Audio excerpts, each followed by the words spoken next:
నమస్కారం. లక్ష్మి చెప్పే కథలకు స్వాగతం. వీణులతో వీక్షించటానికి సిద్ధం కండి. ప్రియ సఖులు, ఇప్పుడు మనం ప్రముఖ రచయిత్రి శ్రీమతి తురగా జయశ్యామల గారు రచించిన పూర్ణిమ ధారావాహిక నుండి 3వ భాగం వినేద్దామండి.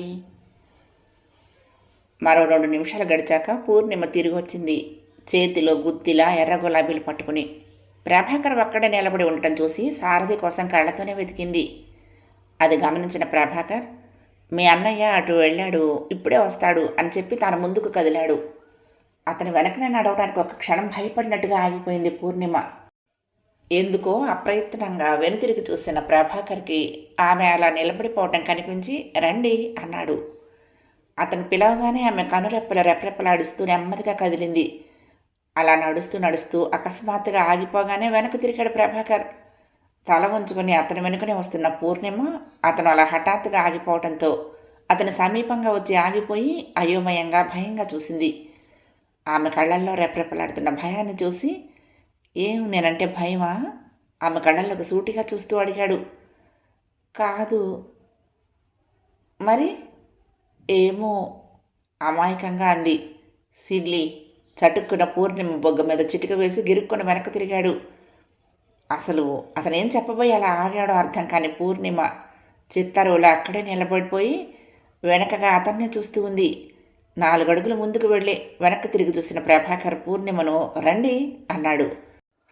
అతను అలా పిలవగానే వెళ్ళకపోతే ఏమైనా అనుకుంటాడేమో అన్నట్టుగా మెల్లిగా నడక సాగించింది. ఎడమ వైపున బంతి చెట్లు, కుడివైపున చామంతి మడులు ఉన్నాయి. మధ్యన సన్నని గట్టుపై నడుస్తూ, నాకు ఈ ఊళ్ళో నచ్చినవి 3 అన్నాడు. ఏమిటవి అని పూర్ణిమ అడగలేకపోయింది. అడగరా ఏమిటని అతనే వెనక్కి తిరిగి అన్నాడు. పూర్ణిమ గుండెలో గుబులు గుబులు. సాధారణంగా ఆమె ఎవరితోనూ, ముఖ్యంగా మగవారితో మాట్లాడదు. 6 అడుగుల ఎత్తుండి ఠీవిగా దర్జాగా ఉన్న ప్రభాకర్ అలా దగ్గరగా నిలబడి పలకరిస్తూ ఉంటే ఆమెకు నాలుక తడారిపోయినట్లయింది. కానీ అతను రెట్టించేసరికి పాఠం అప్పగిస్తున్నట్టుగా ఏమిటవి అని మెల్లగా అడిగింది. అది అలా అడిగారు, బాగుంది. 1 మీరు, 2వది దానిమ్మ తోట, 3వది ఈ పువ్వుల తోట అన్నాడు. ఎప్పుడూ వినని విషయం విన్నట్టు కళ్ళు పెద్దవి చేసి చూసింది. మీ కళ్ళు అలా ఉంటే ఎంత అందంగా ఉన్నాయో తెలుసా? ఈ చేతులు మాత్రం నేను వచ్చేసరికి ఏమిటో పెట్టుకున్నారనుకున్నాను, కానీ ఎర్రగా పండి ఎంత ముద్దొస్తున్నాయో అంటూ చటుక్కున పూర్ణిమ కుడి చేయి అందుకుని ఆ అరచేతిలో తన కుడి చూపుడు వేలితో సున్నితంగా రాసి వదిలిపెట్టేశాడు ప్రభాకర్. అతను అలా తన చెయ్యి పుచ్చుకోగానే సిగ్గుతో మొగ్గలా ముడుచుకుపోయింది పూర్ణిమ. హృదయం భయంతో దడదడ కొట్టుకుంది. ప్రభాకర్ తిరిగి ముందుకు సాగాడు. పూర్ణిమ అతని వెనకాలంత దూరంలో నడుస్తూనే చేతిలోని క్యారియరు, మరచెంబు గట్టును పెట్టి చామంతి మడిలోకి నడిచింది పువ్వులు కోసుకోవటానికి. అప్పటికి దినకరుడు పశ్చిమ దిశలోకి జారిపోవటానికి సిద్ధంగా ఉన్నాడు. పచ్చని చామంతి పూల మీద అక్కడక్కడ నల్లని తుమ్మెదలు వాలుతున్నాయి. అంతలోనే ఆ పువ్వు మీద నుంచి మరొక పువ్వు మీదకు ఎగురుతున్నాయి. అప్పటి ఆహ్లాదకరమైన వాతావరణం, ఎటు చూసినా కళ్ళు చెదరగొట్టే సౌందర్యం. అతనికి ఇంతకుముందు ఎన్నడూ జీవితంలో చవి చూడని మధురానుభూతిగా ఉంది. పూర్ణిమ పువ్వులు కోసుకుంటూ ఉంటే ఎటో చూస్తూ ఆ సన్నని గట్టుపై నడవబోయిన ప్రభాకర్కి బూటు కాలు జారింది. అబ్బా అంటూ చటుక్కున్న గట్టు పక్కకు జారి చతికిల పడిపోయాడు. అతను అలా అరవటంతో తలెత్తి చూసిన పూర్ణిమకు ప్రభాకర్ గట్టు పక్కగా కూర్చుని కనిపించాడు. అది చూసి పూర్ణిమకు నవ్వు ఆగలేదు, గట్టిగా నవ్వేసింది. తర్వాత అతను చూస్తున్న చూపులకు చటుక్కున నవ్వాపేసి గబగబా అతని వైపు నడిచింది. అతను బాధగా కళ్ళు చిట్లించి నడుము పట్టుకున్నాడు. గట్టు అతని నడుముకు తగిలింది. అయ్యయ్యో, కాలు జారిందా అంటూనే అప్రయత్నంగా 2 చేతులతో అతని జబ్బను పట్టుకుని లేపబోయింది. కానీ అతని కుడికాలు మడతపడి తొందరగా లేవలేకపోయాడు. పూర్ణిమ పమిటి చెంగును బొడ్లో దోపుకోకుండా ఆందోళనలో 2 చేతులు విడిచేసి గట్టు మీద నిలబడి అతన్ని లేపబోయేలోగా చెంగులోని పువ్వులన్నీ అతనిని అభిషేకిస్తున్నట్టుగా నెత్తి నిండా పడ్డాయి. అది చూసి అయ్యో అనుకుంటూ నోటి మీద వేళ్ళు అడ్డం వేసుకుంది పూర్ణిమ. ప్రభాకర్ మాత్రం అంత బాధలోనూ పూలతో నన్ను పూజిస్తున్నారా నవ్వుతూ అడిగాడు. చెంగు జారి పడిపోయాయి, బేలగా అంది తన వల్ల తప్పు జరిగిపోయినట్లుగా ముఖం పెట్టి. Please help me. చెయ్యి చాపుతూ అన్నాడు ప్రభాకర్ ప్రార్థనాపూర్వకంగా. ఆ ఇంగ్లీషు పదాలు పూర్తిగా అర్థం కాకపోయినా అతను లేవటానికి సాయం చేయమంటున్నాడని అతను చాపిన చెయ్యి చూసి గ్రహించింది. అంత క్రితం తొందరలో లేవనెత్తుదామనుకున్నా అతనంతటా అతను అడిగేసరికి సిగ్గుపడింది, కంగారు పడింది. సారథిగానే వస్తున్నాడేమోనని చూసింది. కనుచూపు మేరలో ఎవరూ కనిపించలేదు. తప్పనిసరిగా చెయ్యి అందించింది. ఆమె చెయ్యి అందుకుని మెల్లగా లేచి నిలబడ్డాడు. అతని కుడి పాదం మెలికపడటంతో కొంచెం నొప్పిగా ఉంది. అతను లేచి ఉన్నా పూర్ణిమ చెయ్యి వదలలేదు. భయపడిన పిల్లవాడు తల్లి చెయ్యి గట్టిగా పట్టుకున్నట్టుగా పట్టుకుని, నాకు ఎప్పుడూ ఇలా చేలల్లో తిరిగే అలవాట్లేదు, అందుకని బ్యాలెన్స్ తప్పి అన్నాడు. అయ్యో పాపం అన్నట్టు జాలిగా చూసింది పూర్ణిమ. చూడండి ఈ పువ్వులన్నీ ఎలా పడిపోయాయో అంటూ నేలపై నింగి నుండి రాలిన నక్షత్రాల్లా చల్లా చెదురుగా రాలిన చామంతి పువ్వులే ఎరసాగాడు. పూర్ణిమ పువ్వులేరి తిరిగి ఓణి చెంగులో వేసుకుంది. ప్రభాకర్ ఏరిన పువ్వులు ఆమె ఒడిలో పోశాడు. ప్రభాకర్ పక్కనే ఉన్న బంతి చెట్టును చేతితో వంచి దానికి విచ్చుకున్న బంతి పువ్వును చూపిస్తూ, ఈ పువ్వు అచ్చం మీలాగే ఉంది అన్నాడు. గట్టు మీద నిలబడి ఉన్న పూర్ణిమ పెదవులు బిగించింది. అప్పుడు ఆమె చెక్కిళ్ళు సంచారణ కాంతులతో పోటీ పడుతున్నాయి. మరొక చామంతి పువ్వును చూపిస్తూ, అరే ఇది మీలానే ఉందే అన్నాడు తిరిగి. ఈసారి నవ్వింది పూర్ణిమ. అన్ని పువ్వులు నాలాగే ఉంటే నేను ఎవరిలా ఉన్నాను అంది ధైర్యంగా. కరెక్ట్, సరైన ప్రశ్న ఇప్పుడు వచ్చింది మీ నుంచి. మీరు ఎలా ఉన్నారంటే ఈ తోటలోని పువ్వులన్నింటిలా ఉన్నారు అన్నాడు. పూర్ణిమ స్వచ్ఛంగా సెలయేరు పారుతున్నట్లుగా గలగలా నవ్వింది. సరిగ్గా ఆ సమయంలోనే వచ్చాడు సారథి. పెదనాన్నకి వాళ్ళకి లెక్కల్లో ఏదో తేడా వచ్చింది, లెక్క సరిగ్గా ఉందో లేదో నన్ను ఓసారి చూడమని పిలిచాడు అన్నాడు వస్తూనే. అప్పటికే పొద్దు బాగా వాలిపోయింది. పూర్ణి ఇంకా వెళ్దామా, చీకటి పడుతోంది అన్నాడు. అలాగే అన్నయ్య అంటూ వెంటనే క్యారియరు మరచెంబు అందుకుని ముందుకు నడిచింది.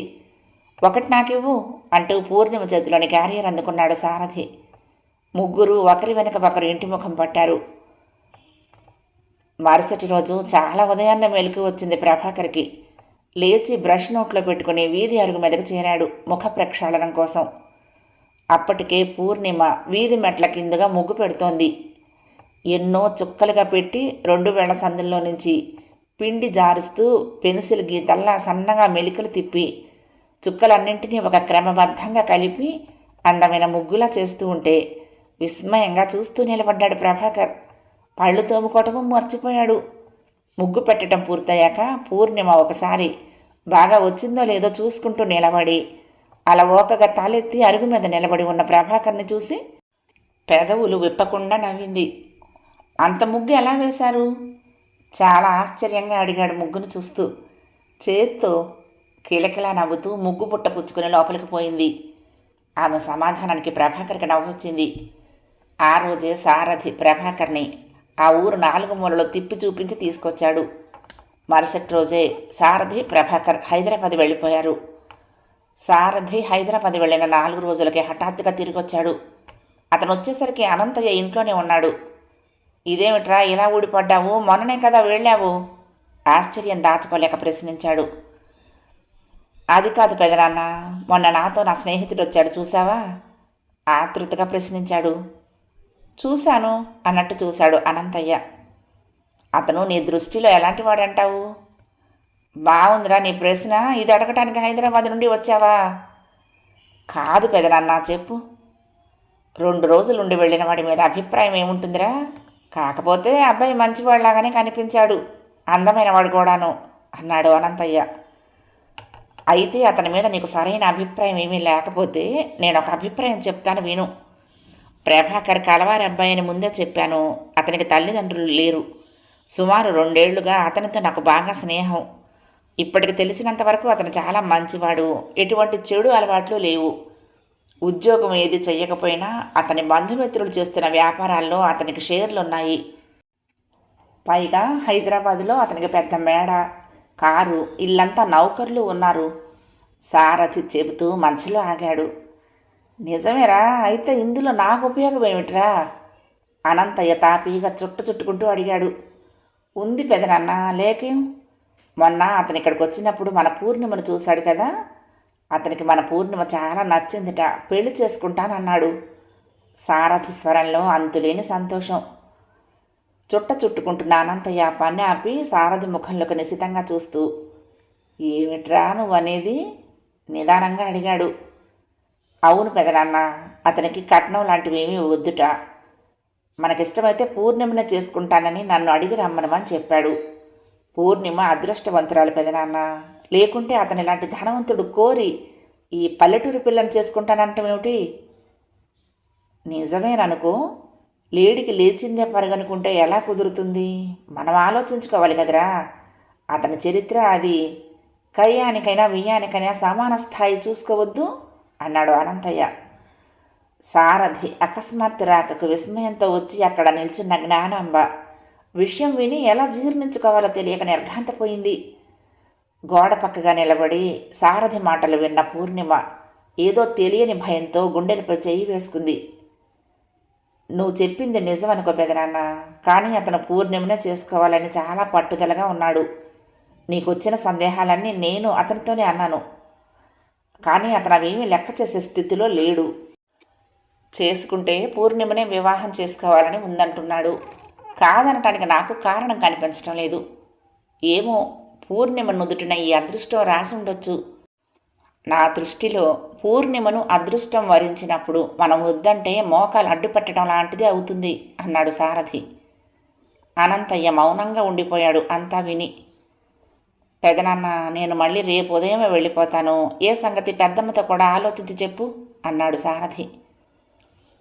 సారథి ఆ మాట అన్నాక జ్ఞానాంబ, అనంతయ్య ఆ రాత్రంతా బాగా ఆలోచించి ఒక నిర్ణయానికి వచ్చారు. ఒరే సారథి, రేపు నేను కూడా నీతో వస్తాను. ఆ అబ్బాయితో నేను కూడా మాట్లాడతాను. అప్పటికి మన పూర్ణిమనే చేసుకుంటానంటే అలాగే చేద్దాం అన్నాడు అనంతయ్య. ఆ ప్రతిపాదనకు సారథి సంతోషించాడు. ప్రభాకర్ లాంటి గొప్ప వ్యక్తి తన చెల్లెల్ని కావాలని చేసుకుంటాననటంతో పరమ సంతోషంగా ఉంది. పూర్ణిమను 2 చేతులతో గిరగిరా తిప్పేశాడు. ప్రభాకర్ తప్పకుండా నిన్నే చేసుకుంటాడు చూడు అన్నాడు. పూర్ణిమ ముఖం ఎర్ర రోజా పూలా అయిపోయి అక్కడి నుండి పారిపోయింది. మరుసటి రోజు సారథితో అనంతయ్య కూడా హైదరాబాద్ ప్రయాణమయ్యాడు. అక్కడ సారథి ప్రభాకర్ ఇంటి వెనక సందులో ఓ గది అద్దెకు తీసుకుని ఉంటున్నాడు. ఆ మర్నాడు సాయంత్రం హైదరాబాద్ నుండి తిరిగి వచ్చిన అనంతయ్య ముఖం 1000 వోల్టుల బల్బులా వెలిగిపోతోంది. మన పూర్ణిమ అదృష్టవంతురాలే. ఆ అబ్బాయి మన పిల్లని తప్ప మరొకరిని వివాహం చేసుకోనని ఖచ్చితంగా చెప్పాడు. మరి ఇంకేం చెప్పను? ఆ ఇల్లు, ఆ వైభోగం చూస్తే కళ్ళు తిరిగాయనుకో. పోని నా తల్లి సుఖపడుతుంది. పెద్ద సంబంధమైనా మనంతటా మనమే వెళ్ళి అడగలేదు కదా. తనంతటా తానే వచ్చాడు. కాదని చెడగొట్టుకోవటం మూర్ఖత అవుతుంది అన్నాడు భార్యతో. అది విని జ్ఞానాంబ ఆనందం అంతా ఇంతా కాకుండా పోయింది. పూర్ణిమ తలను మెటికలు విరిచి ముద్దెట్టుకుంది. నా తల్లి అదృష్టవంతురాలు, లక్ష్మీ కళంతా ఆ ముఖంలోనే ఉంది అంటూ అనంతయ్య పూర్ణిమ తలపై ముద్దు పెట్టుకున్నాడు. శ్రీవల్లి మిగతా పిల్లల సంబరం చెప్పనక్కర్లేదు. పూర్ణిమకు మాత్రం ఇదంతా నమ్మశక్యం కాకుండా ఉంది. అతను బాగా ధనవంతుల బిడ్డ. తనకంటే బాగా అందంగా ఉన్నాడు. అంతకంటే బాగా చదువుకున్నాడు. అతనికి తనెలా నచ్చింది? ఏం చూసి తనను చేసుకుంటానంటున్నాడు? అలా అనుకుంటున్నప్పుడల్లా అతని రూపు కళ్లకు కట్టినట్టే కనిపించింది. అందం, ఆరోగ్యం సంతరించుకొని ఖరీదైన బట్టల్లో మిలమిలలాడుతున్న అతను, ఆ ప్రభాకర్ తన భర్త కాబోతున్నాడంటే పూర్ణిమకు నమ్మబుద్ధి కావటం లేదు. ఉండ్రాళ్ల తదియ రోజున గుడిలో చెట్టు నీడలో, ఆ తర్వాత పువ్వుల తోటలో అతను తన సౌందర్యాన్ని మెచ్చుకోవటం, అతను కాలు జారి పడటం, తాను లేపటం, తన ఒళ్ళో పువ్వులన్నీ అతను నెత్తిన గుమ్మరించినట్లు పడటం, అతను తనని పువ్వులతో పోల్చటం అన్నీ ఒక్కొక్కటిగా గుర్తొచ్చి మనసునేదో ఆనందం ఉక్కిరిబిక్కిరి చేయసాగింది. జ్ఞానాంబ ఈ విషయాన్ని ఇరుగు పొరుగు అందరితోనూ పనివేళ వెళ్ళి సంతోషంగా చెప్పి వచ్చింది. విషయం విన్న పూర్ణిమ స్నేహితురాళ్ళందరూ పూర్ణిమను పట్టించి ఏడిపించారు. అతను ఇక్కడికి వచ్చుంటే మాకెందుకు చూపించలేదు అంది ఒక అమ్మాయి. ఏమే చూపిస్తే అతగాడిని మేము ఎవరైనా ఎత్తుకుపోతామనుకున్నావా అంది మరో అమ్మాయి. ఊహో, అది కాదే, అతనే ఎవరినైనా ఎత్తుకుపోతాడని ఇదే మనకు చెప్పలేదు అంటూ ఒక అమ్మాయి పూర్ణిమ బొగ్గలు నొక్కింది. అలా అందరూ తలో రకంగా ఏడిపిస్తూ ఉంటే వారికి సమాధానం చెప్పలేక సిగ్గుపడింది. అనంతయ్య ఇంట్లో సందడి ఎక్కువైంది. ఈ వార్తని పెద్ద కూతురు శ్రీలక్ష్మికి తెలియపరిచాడు. 3వ రోజు ఆఘ మేఘాల మీద పరిగెత్తుకుని వచ్చి శ్రీలక్ష్మి, ఎంత అదృష్టవంతురాలివే అంటూ పూర్ణిమను కౌగిలించుకుంది. శ్రీలక్ష్మి అత్తవారి ఊరు అక్కడికి దగ్గరే. ఆమె ఎక్కువ చదువుకోలేదు. శ్రీలక్ష్మికి అత్తమామలు, ఆడబిడ్డలు, బావగారులు, తోడికోడళ్ళు అందరూ ఉన్నారు. శ్రీలక్ష్మి భర్త వారికి సాయం చేస్తూ ఉంటాడు. ఆ ఇంట్లో శ్రీలక్ష్మికి ఆదరణ, ఆవరణ, తిండి గుడ్డలకు లోటు లేకుండా సుఖంగానే గడుస్తుంది. ప్రభాకర్ చాలా తొందరలో ఏ ముహూర్తం ఉన్నా దానికే లగ్నం పెట్టించమని మరీ కోరటంతో అనంతయ్య సుమారు 15 రోజుల వ్యవధిలో లగ్నం పెట్టించాడు. మగపెళ్లి వారి తరపున ఎక్కువ జనాభా ఎవరూ రారు. పెళ్ళికొడుకు స్నేహితులు వాళ్ళ ఫ్యామిలీలతో వస్తారు. వాళ్ళంతా కలిసి 25 మంది కంటే ఎక్కువ ఉండరు. అబ్బాయి బాగా కలవాడవటంతోనూ కట్నం వంటి వాటిని ఏమీ కోరకపోవటంతోనూ ఏర్పాట్లు కొంచెం ఘనంగానే చేస్తున్నాడు అనంతయ్య. పెళ్లి 15 రోజులు ఉండటంతో సారథి ఆఫీసుకు సెలవు పెట్టి వచ్చేశాడు.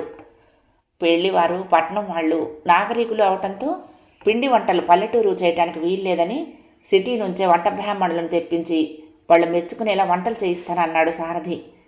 దానికి అనంతయ్య సంతోషంగా అంగీకరించాడు. అలాగేనయ్యా, వాళ్ళ అలవాట్లు అభిరుచులు నీకే బాగా తెలుసు అన్నాడు. మొత్తానికి పూర్ణిమ వివాహం ఘనంగానే జరిగేలా ఏర్పాట్లు చేశారు.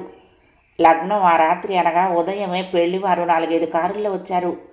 విడిదిగా అనంతయ్య ఇంటికి దగ్గరలోనే ఉన్న మునసబు గారి ఇల్లు ఏర్పాటు చేశారు. అది పెంకుటిల్లు. ప్రభాకర్, అతని స్నేహితులు, ఆ స్నేహితుల భార్యలు కొందరు మొత్తం కలిసి 25 మంది దాకా ఉన్నారు. వాళ్ళందరూ వాళ్ళ సొంత కారులలోనే వచ్చారు. సరాసరి హైదరాబాద్ నుండే. అనంతయ్య వైపు చుట్టాలు చాలామంది వచ్చారు. ఇంతకుముందు శ్రీలక్ష్మి పెళ్లికి రాని బంధువులు కూడా అనంతయ్య రెండో కూతురికి చాలా పెద్ద సంబంధం తెచ్చి చేస్తున్నాడట, ఎలా చేస్తున్నాడో చూడాలి అనే కుతూహలంతో అందరూ వచ్చారు. అనంతయ్య ఇల్లు బంధువులతో కిటకిటలాడిపోతోంది. అనంతయ్య ఇంటి ముందు, విడిదింటి ముందు పెద్దగా తాటాకు పందిళ్ళు వేయించి మామిడి తోరణాలు కట్టించాడు. సారథి పనివాళ్లను కూడగట్టి పందిట్లో మధ్యగా మంటపం కట్టాడు. దాన్ని రకరకాల పూలదండలతో అలంకరించాడు. వధూవరులందరూ కూర్చుంటే 4 దిక్కులు అందరికీ కనిపించేలా తయారు చేశాడు. ప్రభాకర్ వెంట వచ్చిన అతని స్నేహితులందరూ బాగా లూజుగా ఉన్న ప్యాంట్లు, పెద్ద పెద్ద పువ్వుల షర్ట్లు, భుజాల వరకు జీరాడుతున్న జుట్టు, చెంపలకి సైడ్ లాక్స్తో గొబ్బగా చాలా వింతగా కనిపించారు అనంతయ్య ఇంటి వాళ్ళకి. వాళ్ళు విడిదింటి నుంచి ఇక్కడికి, ఇక్కడి నుంచి అక్కడికి తిరుగుతూ ఉంటే వింత జంతువులు సంచరిస్తున్నట్టుగా చూశారు అనంతయ్య ఇంట్లో ఆడవాళ్ళు. వాళ్లతో వచ్చిన ఆడవాళ్ళు చాలా వింతగానే కనిపించారు. పెద్ద సెగలు చుట్టుకుని, మెడలో పొడుగాటి దండలు వేసుకుని, చేతుల్లో హ్యాండ్ బ్యాగులు పట్టుకుని, కాళ్లకు చెప్పులు, చేతులకు వాచీలు, కళ్లకు రంగు కళ్లద్దాలు, ఖరీదైన చీర ఒంటికి అతికించుకున్నట్టుగా టైట్గా కట్టి నడుస్తూ బొమ్మల్లా కనిపించారు. మగవాళ్లతో కలిసి తిరుగుతూ, నవ్వుతూ, తుళ్ళుతూ మాట్లాడుతూ ఉంటే చాలా విడ్డూరంగా అనిపించింది వాళ్ళకి. అనంతయ్య వైపు బంధువుల్లో ఒకరిద్దరు ముసలమ్మల వాళ్ళను చూసి బొగ్గలు నొక్కుంటూ, బొత్తిగా సిగ్గు సరము లేకుండా ఏమిట్రా వాళ్ళు, అదిగో ఎర్రగా సన్నగా పొడుగ్గా ఉన్న అమ్మాయి జాకెట్ చూసారా, అది జాకెట్టేనా, చేతులే లేవు, అదేం ఫ్యాషను అంటూ ఒకటే వాపోయారు వాళ్ళల్లో వాళ్ళు. సారథి వంట వాళ్ళ దగ్గర ఉండి ఏ పూట ఏ స్వీట్ ఏ రకం చేయాలో వివరించి చేయిస్తున్నాడు. పెళ్లి కూతురైన పూర్ణిమ పుత్తడి బొమ్మలా ఉంది. ఆ సౌందర్యాన్ని తిలకించడానికి 2 కళ్ళు చాలవేమో అనిపించింది చూసేవాళ్లకు. అమాయకత్వం, ముగ్ధత్వం నిండిన ఆ కళ్ళు తళుకులీనుతున్నాయి. ఒంటికి పసుపుతో నలుగు పెట్టి అభ్యంగన స్నానం చేయించారేమో. బంగారు ఛాయతో ఆమె శరీరం వెలుగు విరజిమ్ముతోంది. ప్రభాకర్ ఫ్రెండ్స్ వారి భార్యలు పూర్ణిమను చూసేందుకు మధ్యాహ్నం వచ్చారు. ఒక గదిలో స్నేహితురాళ్ళు, బంధువుల మధ్య కూర్చుని ఉన్న పూర్ణిమ సర్వాలంకార భూషితురాలైన లక్ష్మీదేవి సాక్షాత్తు అక్కడికి వచ్చి వారందరిలో కూర్చున్నట్టుగా ఉంది. చేతులకు వంకీలు, వడ్డాణం, మెడలో చంద్రపాపిడి పిందె, నాగరం, జడలో చామంతి పూలు, జడగంటలు అన్నీ. ఆ అలంకరణ అంతకంటే కూడా ఆమె సహజ సౌందర్యమే మరింత ప్రకాశవంతంగా ప్రకాశిస్తుంది.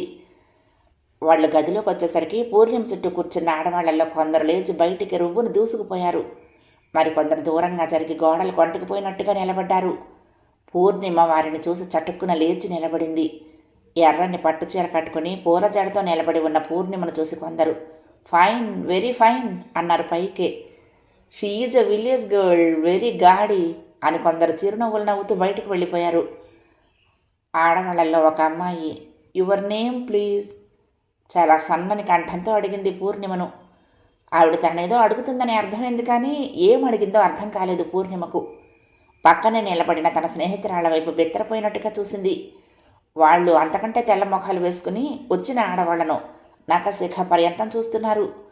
ఎంతసేపటికి పూర్ణిమ సమాధానం చెప్పకపోవడంతో వాళ్ళందరూ వెళ్ళిపోయారు. తేలికగా శ్వాస తీసుకున్నట్లుగా నెట్టూర్చి కూర్చున్నారు పూర్ణిమ, ఆమె స్నేహితురాళ్ళు. ఆ రాత్రి 8 గంటల ప్రాంతంలోనే పూర్ణిమ మెడలో 3 ముళ్ళు పడ్డాయి. ఆ జంట చూడటానికి ముచ్చటగానే ఉంది. ప్రభాకర్ కంటే కూడా అందంగా ఉన్న పూర్ణిమను చూసి, అన్నీ బాగానే ఉన్నాయి, కానీ ఆ అమ్మాయి మరీ బొత్తిగా పాత చింతకాయ పచ్చడిలా ఉంది అనుకున్నారు ప్రభాకర్ స్నేహితులు. ఆ రాత్రికి ఊరేగింపు ఉంటుందని, ఊరేగింపుకు ఒక కారు ఏర్పాటు చేయాలన్నారు. ఈ ఊళ్ళో కారు తిరిగేటంత విశాలమైన వీధులు దారులు లేవు అన్నాడు సారథి. ఏమైనా సరే ఊరేగింపు జరిగితే కారులోనే జరగాలి పట్టుబట్టారు. ఏం చేయాలో తోచలేదు అనంతయ్యకు సారథికి. ఏం చేస్తాం, తిరిగినంత మేరే తిరుగుదామని కారును అలంకరించే ఏర్పాట్లు చేశారు. అది విన్న పూర్ణిమ ముఖం చిన్నపోయింది. ఇప్పటి వరకు ఎప్పుడూ కారులో ఎక్కలేదు ఆమె. అసలు కారులో ఊరేగింపు ఇష్టం లేదు. పెళ్ళి అని తలపెట్టినప్పటి నుంచి ఆమె దృష్టి పల్లకి మీదనే ఉంది. కామయ్య మాస్టర్ గారి అమ్మాయి పెళ్ళైనప్పుడు, మున్సిపల్ గారి అమ్మాయి పెళ్ళైనప్పుడు, ఇంకా తన స్నేహితురాళ్ళ పెళ్ళైనప్పుడల్లా, అసలు ఈ ఊళ్ళో ఏ అమ్మాయి పెళ్ళైనా పల్లకీలోనే ఊరేగిస్తారు. తాను అలాగే పల్లకీలో ఎక్కాలని అనుకుంది. కానీ ఇప్పుడేమో కారు ఊరేగింపు అంటున్నారు. పోనీ సారథాన్యతో చెప్తేను అనుకుంది. ఆ అమ్మాయికి కారు కంటే పల్లకీయే గొప్పగా అనిపించింది. తమ్ముణ్ణి పిలిచి అన్నగారిని పిలవమని చెప్పింది. ఏమిట్రా పూర్ణి పిలిచావుట అంటూ వచ్చాడు సారథి. ముఖం కడుక్కుని తిరిగి కళ్యాణ తిలకం దిద్దుకుంటున్న పూర్ణిమ అన్నగారితో తన కోరిక వివరించింది. ఇప్పుడెలారా, వాళ్ళేమో ఊరేగింపు జరిగితే కారులోనే అంటున్నారు. అయినా ఈ బోడి ఊరిలో కారు ఊరేగింపు ఏమిటి, అయినా ప్రభుతో మాట్లాడతానుండు అంటూ గబగబా వెళ్ళిపోయాడు సారథి. ప్రభాకర్ తనకని ప్రత్యేకించి ఇచ్చిన గదిలో కూర్చున్నాడు సిగరెట్ తాగుతూ. ఆ సమయంలో అతని స్నేహితులందరూ వీధిలో పందిరి కింద కూర్చుని కబుర్లు చెప్పుకుంటున్నారు. సారథి నేరుగా వెళ్ళి ప్రభాకర్ పక్కన కూర్చుంటూ, ప్రభు, పూర్ణిమకు కారు ఊరేగింపు ఇష్టం లేదుట అన్నాడు ఉపోద్ఘాతమేమీ లేకుండానే. ఓఎస్, దానికే ఉంది, మానేద్దాం, అసలు ఊరేగింప వద్దు అన్నాడు ప్రభాకర్. అది కాదు ప్రభు, తనకేమో పల్లకీలో ఎక్కాలని ఉంది. ఈ ఊళ్ళో ఎక్కడ పెళ్లి జరిగినా తప్పనిసరిగా పల్లకీలో ఊరేగిస్తారు అన్నాడు. పల్లకీనా? పల్లకి అంటే చెక్కతో తయారు చేస్తారు. దానికి రంగురంగుల గుడ్డలతో, పూసలతో, దారాలతో అలంకరిస్తారు. వధూవరులిద్దరూ అందులో కూర్చుంటే పల్లకీని బోయిలు అని పిలిచేవాళ్ళు దాన్ని ఎత్తుకుని ఊరంతా తిప్పి తీసుకొస్తారు, తమ భుజాల మీద మోస్తూ. సారథి చెప్తూనే నవ్వాడు. బాబోయ్, మనుషులు మోస్తారా, అదెలా ఎక్కటం అన్నాడు. ఎవరెస్ట్ శిఖరం ఎక్కటం అంత కష్టం కదిలే, నువ్వు అను అన్నాడు సారథి. అలాగే పాపం, పూర్ణిమ కోరికను ఎందుకు కాదనాలి, కష్టమైనా సరే ఎలాగో ఎక్కి కూర్చోవలసిందే అన్నాడు ప్రభాకర్. థ్యాంక్ యూ అంటూనే లోపలికి పరుగు తీసి పూర్ణిమ దగ్గర విషయం చెప్పాడు సారథి. చూసావా పూర్ణి, నువ్వంటే ఎంత ఇష్టమో అతనికి, ఇప్పటి నుండే నీ కోరికలు ఆజ్ఞలు నెరవేర్చేలా ఉన్నాడు అంటూనే అనంతయ్య దగ్గర విషయం చెప్పడానికి అక్కడి నుండి వెళ్ళిపోయాడు. అన్నగారి మాటలకు పూర్ణిమ ముసిముసిగా నవ్వుకుంది. సారథి ఆ విషయం అనంతయ్యతో చెప్పిన మరుక్షణమే పల్లకి వాళ్లకు కబురు వెళ్ళింది. పెళ్ళిళ్ళ సీజన్ కాబట్టి పల్లకిని అలంకరించుకోవడానికి టైం తీసుకోకుండానే మరొక అరగంటలోనే పల్లకి వచ్చి పందిట్లో నిలిచింది. పల్లకి అంతా రంగురంగుల పూసలతో, దారపు కుచ్చులతో, చెంకీ దారంతో కుట్టిన ఎర్రని గుడ్డతో శోభాయమానంగా అలంకరించారు. పల్లకిని చూస్తూనే ప్రభాకర్ స్నేహితులు గొల్లుని నవ్వుతూ చప్పట్లు చరుస్తూ గోల చేశారు. నువ్వు అది ఎక్కడానికి వీల్లేదు అంటూ ప్రభాకర్ని శాసించారు. ఊరుకోండ్రా, ఈ ఊళ్ళల్లో కారెక్కి ఊరెక్కితే బాగుండదు అంటూ ఫ్రెండ్స్ అందరికీ సర్ది చెప్పాడు ప్రభాకర్. ఎలాగైతేనే చివరికి పూర్ణిమ కోరిక నెరవేరింది. వధూవరులిద్దరినీ అందులో ఎక్కించి ఒకరినొకరు అభిముఖంగా కూర్చోబెట్టారు. ప్రభాకర్ అందులో ఎక్కుతూ ఉంటే అతని స్నేహితులంతా పెద్దగా నవ్వుతూ హుర్రే అంటూ చప్పట్లు కొట్టారు. ప్రభాకర్కు ఆ సమయంలో చాలా అవమానం అనిపించింది. పల్లకీ నుంచి దూకి పారిపోదామనుకున్నాడు, కానీ ఆ పల్లకీలో పూర్ణిమకు ఎదురుగా కూర్చోవటం ఒక వింత అందమైన అనుభూతిగానే అనిపించింది. పల్లకీకి అటు ఇటు 4 మనుషులు నెత్తిమీద పెట్రోమాక్స్ లైట్లు పెట్టుకుని పల్లకీలోని వధూవరులు అందరికీ కనిపించేలా పక్కపక్కన నడుస్తున్నారు. ఒక్కోచోట 2-3 నిమిషాలు లెక్క పెడుతున్నారు. ఎవరెవరు ఆడవాళ్ళు పల్లకీ దగ్గరికి వచ్చి పూర్ణిమకు బొట్టు పెట్టి పసుపు కుంకుమ పొట్లాలు, జాకెట్ గుడ్డలు, పళ్ళు ఆమె చేతిలో పెడుతున్నారు. ఒక్కొక్క ముత్తైదువ, అదృష్టవంతురాలివే పూర్ణమ్మ, మంచి మొగుడు దొరికాడు, వచ్చే సంవత్సరం ఈ పాటికి పండంటి పిల్లాన్ని ఎత్తుకోవాలి అంటూ ఆనందం ఆశీర్వాదము గమ్మరిస్తోంది. అలా అంటూ ఉంటే సిగ్గుతో తల ఒళ్ళోకి వాల్చేసుకుంటోంది పూర్ణిమ. చాలా చోట్ల అలా పూర్ణిమకే ఇస్తున్నట్లు చూసి, అందరూ నీకే ఇస్తున్నారేంటి, నాకొక్కరూ ఏమీ ఇవ్వరే అన్నాడు ప్రభాకర్ పూర్ణిమకు మాత్రమే వినిపించేంత మెల్లగా. అతను అలా అనగానే పూర్ణిమకు నవ్వు రాబోయింది, కానీ ఎలాగో ఆపుకుంది.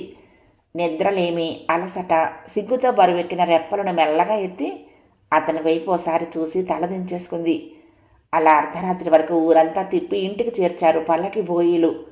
మొదట ఇంటి దగ్గర పల్లకీతో బయలుదేరిన చాలామంది సగం దారిలోనే తిరిగి వచ్చి నిద్రపోయారు.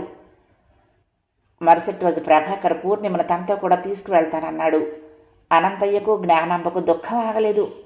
పూర్ణిమను వరుడు ప్రభాకర్కు అప్పగిస్తుంటే శ్రీలక్ష్మి, శ్రీవల్లి అందరూ కూడా ఏడుపు మొహాలు పెట్టారు. ఇక పూర్ణిమ సంగతి చెప్పనక్కర్లేదు. ముఖం ఎర్రమందారంలా అయిపోయింది.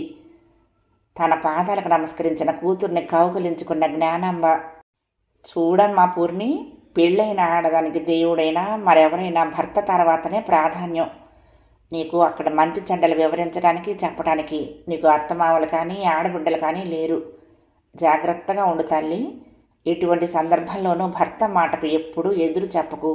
అతను ఎలా చెబితే అలా చేస్తూ అతని అడుగుజాడల్లో నడిచినప్పుడే ఆడజన్మ సార్థకమవుతుంది. పుట్టింటి వారికి మంచి పేరు తేవాలమ్మా అంటూ ప్రతి తల్లి తన కూతుర్ని అత్తవారింటికి పంపేటప్పుడు హృదయంలో నింపే బోధనే చెప్పింది. అలాగేనమ్మా, ఆయన మాట తప్పకుండా వింటాను. మీకందరికీ మంచి పేరు తెస్తానమ్మా కన్నీళ్లతో అంది పూర్ణిమ. ఆ రోజే పూర్ణిమ ప్రభాకర్ వెంట వెళ్ళిపోయింది. ఆ ఇంటిని చూడగానే అయోమయంలో పడిపోయింది పూర్ణిమ. నీడలు తేలుతున్న నేల, ముట్టుకుంటే మాసిపోయేలా ఉన్న గోడలు, ఎక్కడ చూసినా ఖరీదైన సోఫాలు, కుర్చీలు, తివాచీలు హాలంతా పరుచుకుని ఉన్నాయి. వాటిని ఏమంటారో, అవి ఎక్కడెక్కడ ఉంటాయో పూర్ణిమకు తెలియదు. పుట్టిన పల్లెటూళ్ళలో అటువంటివి చూసిన దాఖలాలే లేవు. మొట్టమొదటిసారి సారథి పట్నంలో చదువుకోవటానికి వెళ్ళి తిరిగొచ్చినప్పుడు టూత్ బ్రష్ తెచ్చి చూపించగా ఇదేమిటి అని పిల్లలందరూ అతని చుట్టూ గుంపు కట్టిన సంగతులున్నాయి. ఆ ఇంట్లో ఎటు వెళ్తే ఏ గది వస్తుందో, ఎటు నుంచి ఎటు వెళ్లాలో తెలియలేదు పూర్ణిమకు. అటువంటి అందమైన పెద్ద ఇంటిని పూర్ణిమ కనీసం ఊహల్లో కూడా ఊహించుకోలేదు. ఇంటి నిండా నౌకర్లున్నారు. వాళ్ల పనులు వాళ్ళు చకచకా చేసుకుపోతున్నారు. ప్రభాకర్ ఇంట్లో ప్రతి నౌకర్ని పిలిచి, ఈవిడ మీ అమ్మగారు, అంటే ఈ ఇంటి యజమానురాలు అంటూ పూర్ణిమను పరిచయం చేశాడు. అందరూ పూర్ణిమకు వంగి దండాలు పెట్టారు. ప్రభాకర్ భార్య చుట్టూ చెయ్యి వేసి ప్రతి గదిలోకి తీసుకువెళ్ళి చూపించాడు. అంత ఇంటికి ఉండేది అతనొక్కడే. అంతిల్లు ఎందుకు అర్థం కాలేదు పూర్ణిమకు. ప్రతి వస్తువును ఫలానా అంటూ ఆమెకు పరిచయం చేశాడు. లైట్ వేయాలంటే ఏ స్విచ్ ఎలా ఆన్ చేయాలో వివరించాడు. ఫ్యాన్ ఎలా వేసుకోవాలో, ఫ్రిడ్జ్ ఎలా తెరవాలో, హీటర్ ఎలా వాడాలో, కుక్కర్ ఎలా ఉపయోగించాలో, ఇలా ప్రతిదీ వివరించాడు. వింటున్న పూర్ణిమ పూర్తిగా అయోమయంలో పడింది. అది గ్రహించిన ప్రభాకర్, పర్వాలేదులే, డోంట్ ఫియర్ మై డియర్. ఒక్కరోజులో అన్నీ తెలుసుకోవాలని నేర్చుకోవాలని అనుకుంటే కష్టం. రోజు చూస్తుంటే అలవాటైపోతుంది అన్నాడు. విశాలంగా ఉన్న ఓ గదిలోకి తీసుకువెళ్ళి, ఇది డైనింగ్ రూమ్, అంటే భోజనాల గది. ఈ టేబుల్ చూసావా, దీన్ని డైనింగ్ టేబుల్ అంటారు, అంటే భోజనాల బల్ల. ఇక నుండి నువ్వు దీని మీదనే భోజనం చేయటం నేర్చుకోవాలి అన్నాడు. డెకో లామినేట్తో చేసిన ఆ టేబుల్ వైపు కళ్ళు ఆల్చిప్పల్లా చేసి చూసింది పూర్ణిమ. నున్నగా లేత నీలిరంగులో మెరుస్తున్న ఆ టేబుల్పై చెయ్యి వేసి సున్నితంగా రుద్దింది. గట్టిగా తాకితే అది ఎక్కడ కందిపోతుందో అన్నట్టుగా. దానిమీద అందమైన గాజు సామాన్లు, పింగాణి సామాన్లు ఉన్నాయి. మరో గదిలోకి తీసుకువెళ్ళాడు. ఇది మన గది అన్నాడు. ఆ గది చూడగానే కళ్ళు గిర్రును తిరిగాయి. గోడలన్నీ నీలిరంగు పువ్వులతో పెయింటింగ్ చేసినవి. అటు ఇటు గోడలకు నిలువుటెత్తు అద్దాలు బిగించున్నాయి. కుడివైపున పెద్ద మంచం, ఎడం వైపున డ్రెస్సింగ్ టేబుల్. దానిమీద రకరకాల పెర్ఫ్యూమ్స్, స్నోలు, తలనూనె సీసాలు, పౌడర్ డబ్బాలు, క్రీమ్లు ఉన్నాయి. అక్కడున్న ప్రతి వస్తువు పూర్ణిమకు కొత్త. వాటి పేర్లు కూడా తెలియవు. కలలో ఏ దేవలోకంలోకి వెళ్ళి వింత వింత వస్తువులు చూస్తున్నట్లు అనిపించింది ఆమెకు. పూర్ణిమ, ఇవి చూసావా, ఇవన్నీ సౌందర్య సాధనాలు. నీది అసలు సహజ సౌందర్యం. కానీ ఇవి కూడా ఉపయోగించి అందానికి మెరుగులు దిద్దుకుంటే అప్పుడు నిన్ను తిలకించడానికి నేను మరికొన్ని జతల కళ్ళు ఎరువు తెచ్చుకోవాలి అన్నాడు ప్రభాకర్ డ్రెస్సింగ్ టేబుల్ దగ్గరకు నడుస్తూ. పూర్ణిమ పున్నమి వెన్నెలలా హాయిగా చల్లగా నవ్వింది. పెర్ఫ్యూమ్ తీసి ఆమె మీదకు స్ప్రే చేశాడు. చక్కని పరిమళాలు వెదజల్లుతూ చల్లగా శరీరానికి తగలగానే కిలకిలలాడుతూ మొగ్గలా ముడుచుకుంది పూర్ణిమ. పూర్ణి ఇలారా, ఇక్కడ కూర్చో అంటూ పూర్ణిమను మంచం మీద కూర్చోబెట్టాడు. కూర్చుంటూనే అదిరిపాటుగా లేచిపోయింది. ఏమిటలా లేచిపోయావు ఆశ్చర్యంగా అడిగాడు. ఇదేమిటి లోపలికి పోతోంది పరుపు వైపు భయంగా చూస్తూ అంది. పక్కపక్క నవ్వాడు. తర్వాత 2 చేతుల్లో పూర్ణిమ ముఖాన్ని తన ముఖానికి దగ్గరగా చేర్చి, పిచ్చి పూర్ణి, ఇది ఫోమ్ బెడ్ అంటూ తిరిగి భుజాలపై చేతులు వేసి మంచం మీద కూర్చోబెట్టి, భయపడకు అన్నాడు తను పక్కన కూర్చుని. 2 చేతుల్ని భుజాల చుట్టూ చుట్టి ఆమె ముఖం మీద తలవాల్చుకుని మందర స్థాయిలో ఇలా అన్నాడు. పూర్ణి, ఆ ఊరిలో ఆ రోజు మొదటిసారి చూసినప్పుడే నా గుండెలో నిండిపోయావు. అమాయకత్వం ముగ్ధత్వం మూర్తి భవించిన నీ సౌందర్యం నన్ను నీకు అర్పితం చేసింది. ఆ రోజు వెన్నెల్లో మీరు ఆడుకున్న ఆటలు నేను చాటు నుండి గమనించాను. అంతమంది అమ్మాయిల్లోనూ నువ్వే అయస్కాంతంలా ఆకర్షించావు.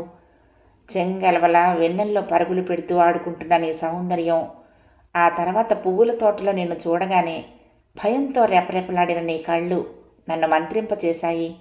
అసలు నిన్ను చూడటానికి అక్కడికి వచ్చానేమో అనిపిస్తోంది ఇప్పుడు. లేకపోతే ఈ సౌందర్య దేవత నాకు కలిసేదే కాదు. ప్రభాకర్ అలా చెప్తూ ఉంటే తన్మయత్వంలో కళ్ళు మూసుకుని కూర్చుంది పూర్ణిమ. 3వ భాగం సమాప్తం. ప్రియ సఖులు, ఈ కథ మీకు నచ్చితే తప్పకుండా లైక్ చేయండి, షేర్ చేయండి, కామెంట్ చేయండి, సబ్స్క్రైబ్ చేసుకుని నన్ను ఎంకరేజ్ చేయండి. ఉంటానండి. ప్రేమతో లక్ష్మి, కృష్ణాతీరం దుర్గమ్మ సన్నిధానం. నమస్తే.